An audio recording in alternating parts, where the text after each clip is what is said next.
Carl Jung once said, "The privilege of a lifetime is to become who you truly are." Yet, look around. How many people are truly themselves? Think about your daily life. How often do you say things just to keep the peace? How often do you silence your opinions so others remain comfortable? How often do you smile and nod when everything in you wants to scream? Most people spend their entire lives pleasing others. At work, in friendships, in love, in family. They bend, mold, twist, and shrink themselves into shapes that fit into other people's expectations. But where did this begin? Imagine yourself as a child. Your mind was pure, wild, untouched by conditioning. You spoke your truth, asked questions endlessly, expressed anger when hurt, cried when sad, laughed when happy. Then came the lessons. When you expressed too much sadness, you were told, "Stop crying. You're too sensitive." When you showed anger, you were told, "Don't be rude. Respect your elders." When you spoke your dreams, you were told, "Be realistic. That's not possible." And when you behaved in ways that pleased them, being quiet, obedient, smiling, tolerating discomfort, you were praised. "Good girl. Such a good boy. So polite, so mature, so understanding." This is where your core wound of people-pleasing was born. You learned that love, safety, and acceptance were conditional. That to be loved, you must hide your tears. To be valued, you must silence your anger. To belong, you must betray your truth. This childhood conditioning turned into your adult reality. Why pleasing feels so safe. Carl Jung believed that behind every behavior lies an unconscious purpose. People-pleasing feels safe because it keeps the illusion of control. If you are agreeable, they won't leave you. If you're pleasing, they won't hurt you. If you never become a burden, they'll never abandon you. But here is Jung's brutal truth. People do not respect those who please them. They respect those who respect themselves. The hidden shadow of pleasing. Jung introduced the concept of the shadow.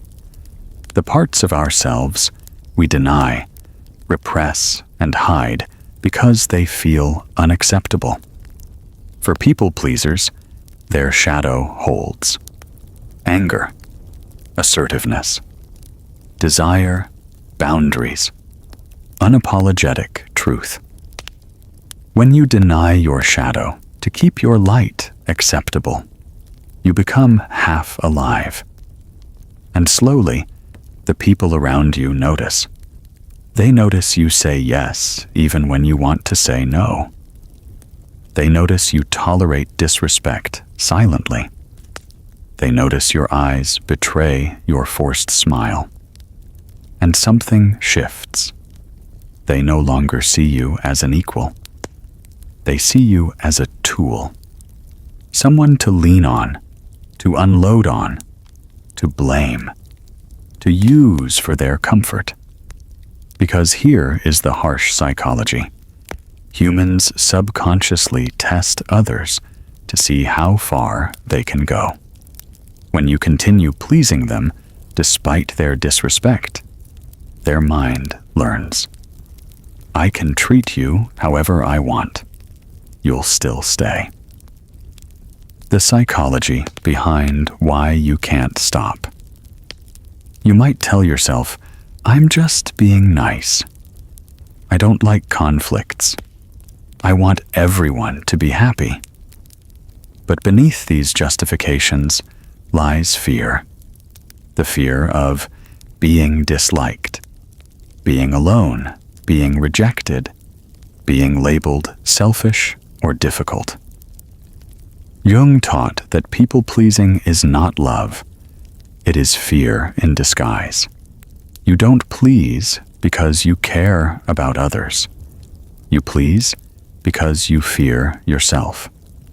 You fear that your truth is unlovable. Your anger is dangerous. Your desires are selfish. Your boundaries will cost you love. So you choose abandonment of self over the possibility of abandonment by others. The cost of pleasing. Think of someone in your life you deeply respect. Do you respect them because they agree with everyone? Do you respect them because they stay silent to keep the peace?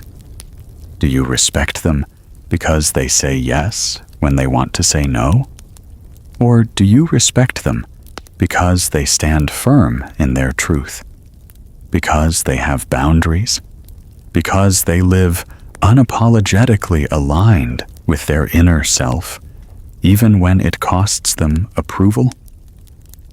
Here is Jung's brutal reality. The more you abandon yourself to please others, the more they abandon respect for you. People do not value what is always available, agreeable, and compliant. They value what is true, authentic, and rooted in self-respect. Signs. You're trapped in pleasing. You apologize excessively, even when you did nothing wrong. You feel anxious when someone is angry with you. You agree with opinions to avoid debates, even if they contradict your beliefs. You feel guilty after saying no. You prioritize others' comfort over your peace. You smile when your soul feels like crying. You suppress your anger, telling yourself, "It's not worth it." You feel resentful, but blame yourself for feeling that way. These are not personality traits. These are trauma adaptations. The truth people don't tell you. Every time you please someone at the cost of your truth, you teach them. Your boundaries are negotiable. Your needs are secondary. Your love for them outweighs your love for yourself. The invisible. Rage. Within Jung believed that suppressed emotions never die. They hide in the unconscious and come forth later in uglier ways. When you spend years pleasing others, you build silent rage within you. You begin to feel trapped, suffocated, and unseen.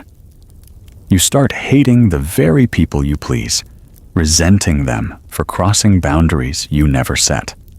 But the anger is not towards them alone. It is anger towards yourself for abandoning your truth to keep temporary peace. Think of your life right now. How many relationships have felt one-sided? How many friendships have felt draining? How many times have you felt used, unappreciated, and discarded after giving your everything?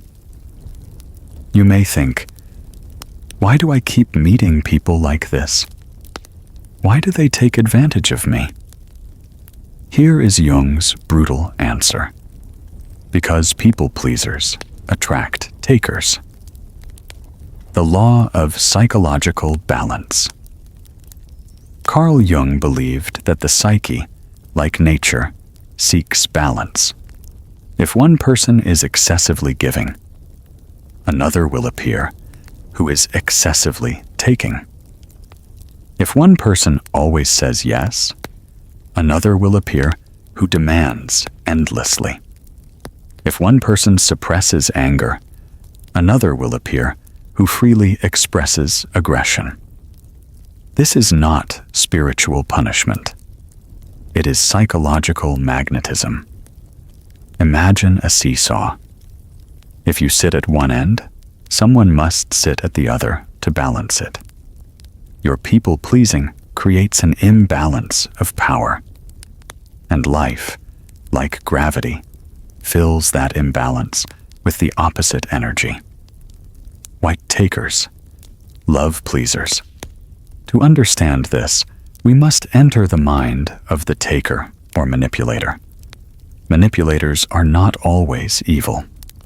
They are wounded people who survive by controlling others, consciously or unconsciously. They crave validation, control, and dominance to feel powerful and secure. When they meet a pleaser, they sense no resistance. They sense endless giving.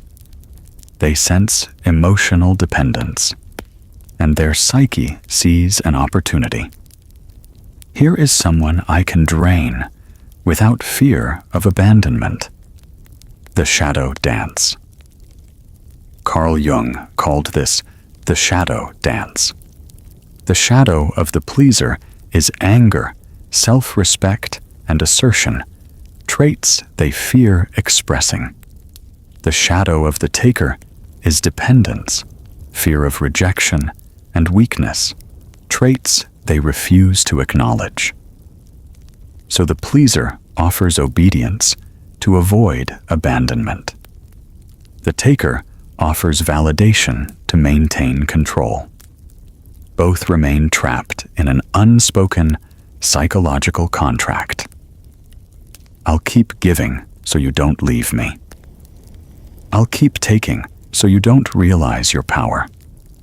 Real life example. Think of the friend who never checks on you, but always calls when they need something. You pick up every time, even at 2 a.m., because you don't want to lose them. They never ask how you're doing, but they'll vent for hours about their problems. Over time, you feel tired, resentful, and unseen. But you blame yourself. Maybe I'm not supportive enough. Maybe I'm overreacting. No.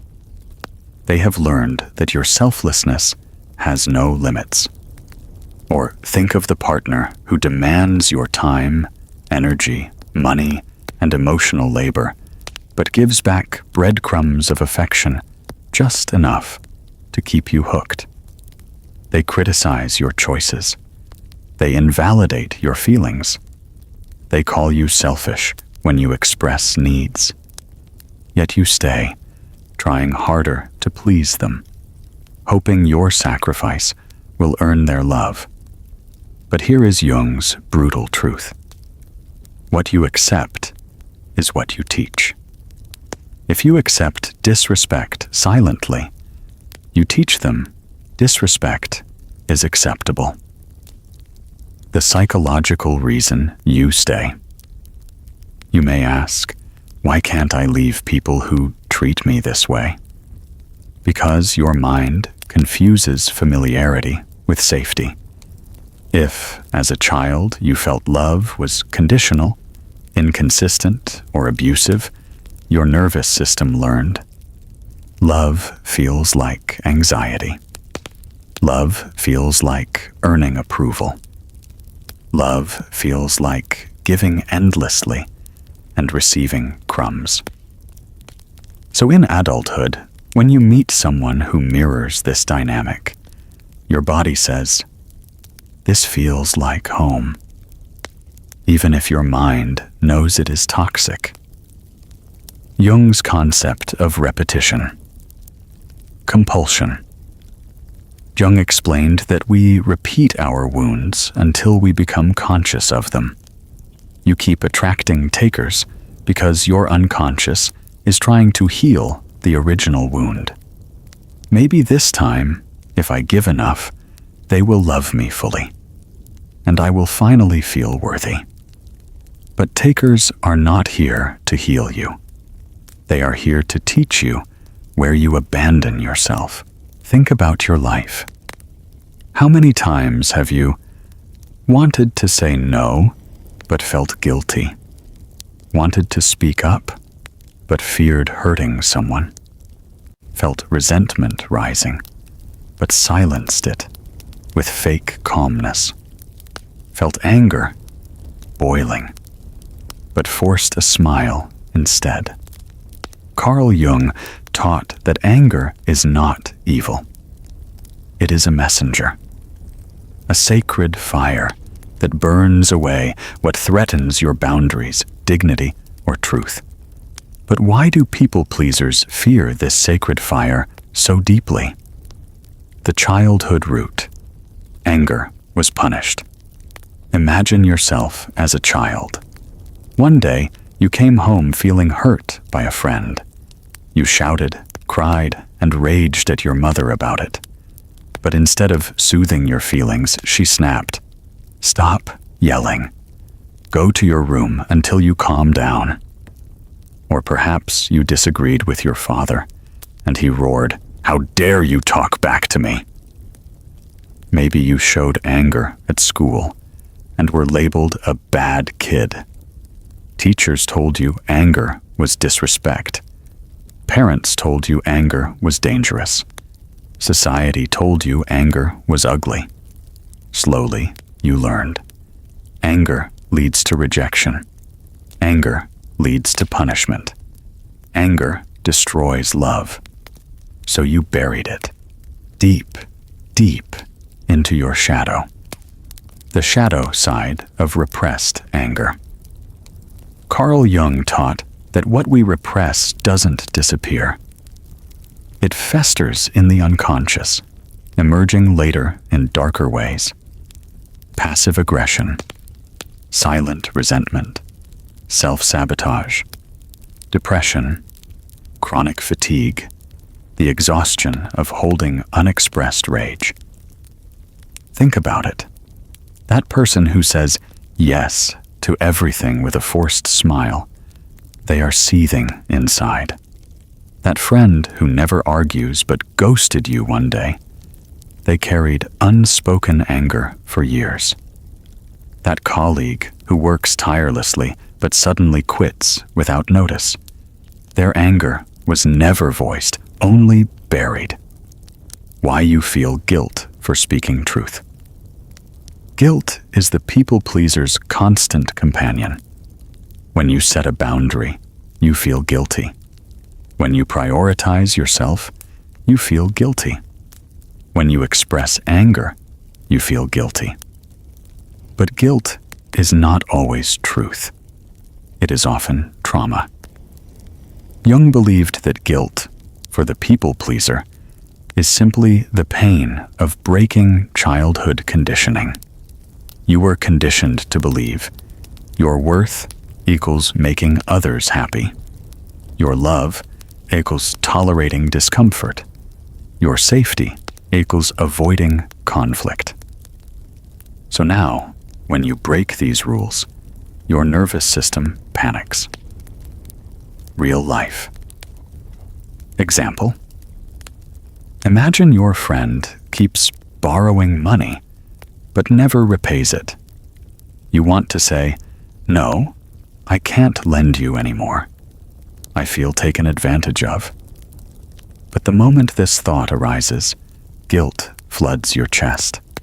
Your mind screams, "They'll think you're selfish. They'll leave you. They're struggling. You're cruel." So you give in again. You abandon yourself to maintain temporary peace. But here is the harsh truth. Every time you choose guilt over self-respect, you feed your inner resentment. And resentment is slow-burning anger turned inward. Over time, it eats away your vitality, joy, and love. The fear of others' anger. People-pleasers don't just fear their own anger. They fear others' anger even more. Why? Because, as a child, others' anger meant withdrawal of love, emotional or physical punishment, shaming and humiliation. Your body remembers that anger in others equals danger. So now, even as an adult, you bend yourself backwards to avoid making anyone angry. You apologize for things you didn't do. You say yes to unreasonable demands. You smile at insults. You remain silent when someone crosses your boundaries, all to avoid feeling unsafe. Jung's shadow. Integration lesson. Carl Jung believed that integrating anger is essential to individuation, becoming your true self. He said, "Everything that irritates us about others can lead us to an understanding of ourselves." Your anger is not wrong. It is showing you where you feel disrespected, where you feel violated, where you are betraying yourself. Practical shadow. Work. Reclaiming your anger. Notice without judgment. When anger arises, don't suppress it instantly. Breathe and ask, what boundary has been crossed? Remember, guilt is not truth. When you feel guilty for saying no, remind yourself, my needs matter too. Guilt is just my conditioning. Screaming. Express anger safely. You don't have to scream or explode. Anger can be calm, yet powerful. I feel hurt by what you said, and I won't tolerate it. No, I can't do that for you. I disagree with you, and that's okay. Visualize your anger as a protector. Imagine your anger as a powerful warrior standing behind you, ready to defend your truth. It's not here to harm others, but to protect your soul from harm. Who you become when you integrate. Anger. When you integrate your anger, your yes becomes honest, not resentful. Your no becomes clear, not fearful. Your relationships become rooted in mutual respect. Your body feels lighter, no longer carrying unspoken rage. Your mind feels freer, no longer trapped in guilt. Think about someone you deeply loved in your life. It could be a parent, a partner, a friend, or even a teacher. Did you ever silence your needs to keep them happy? Change your personality to match theirs? Forgive repeated disrespect, thinking, that's just how they are? Work endlessly to earn their approval or affection? Carl Jung taught that love is not supposed to cost you yourself. But for many people, love feels like sacrifice. The deeper they love, the more they disappear. The root of self-abandoning love. Where does this pattern begin? Return to your childhood. Imagine a little girl who adores her father, but he is emotionally unavailable. He comes home tired, dismissive, and cold. She craves his love, so she learns. If I'm quiet, maybe he'll notice me.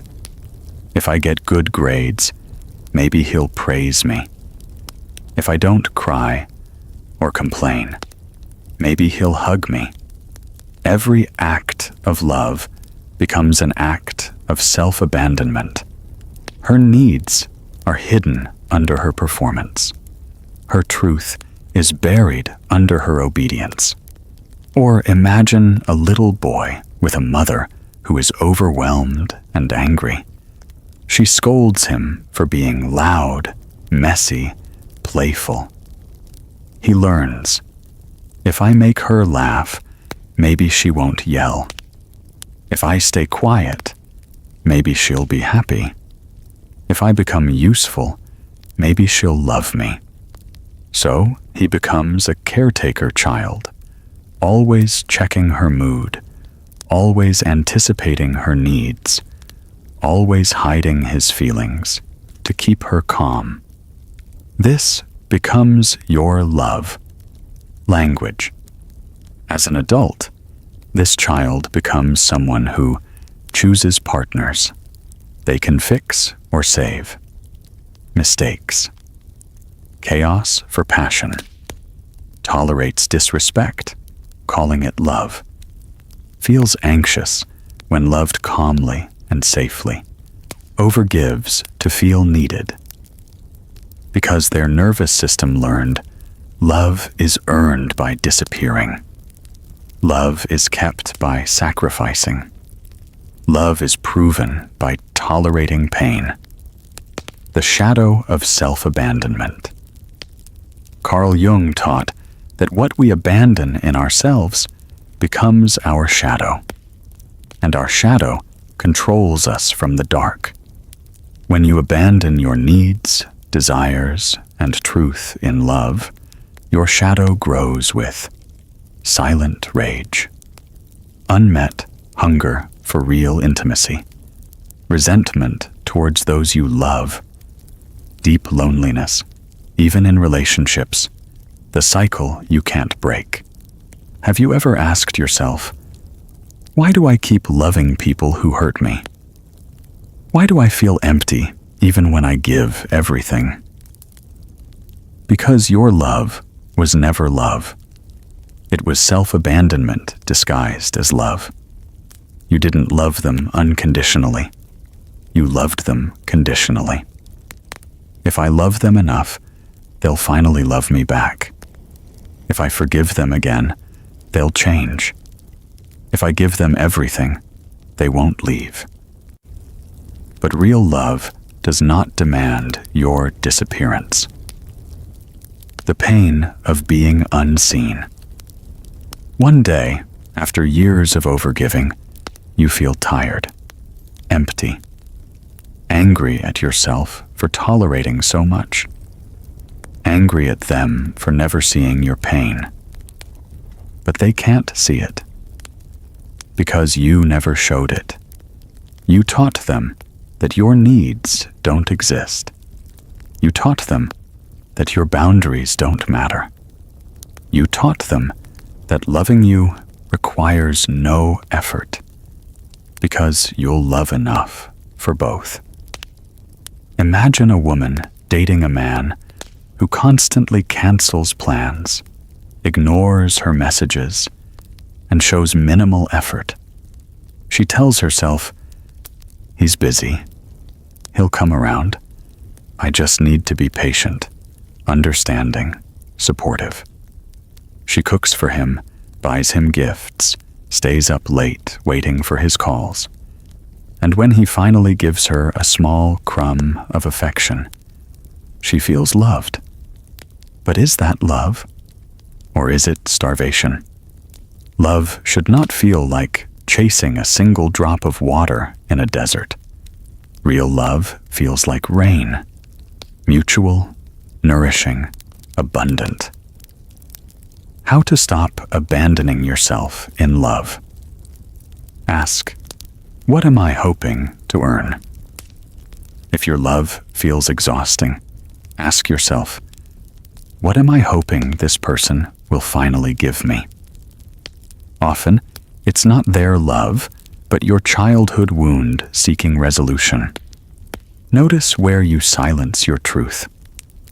Every time you silence your needs to keep someone, you abandon yourself.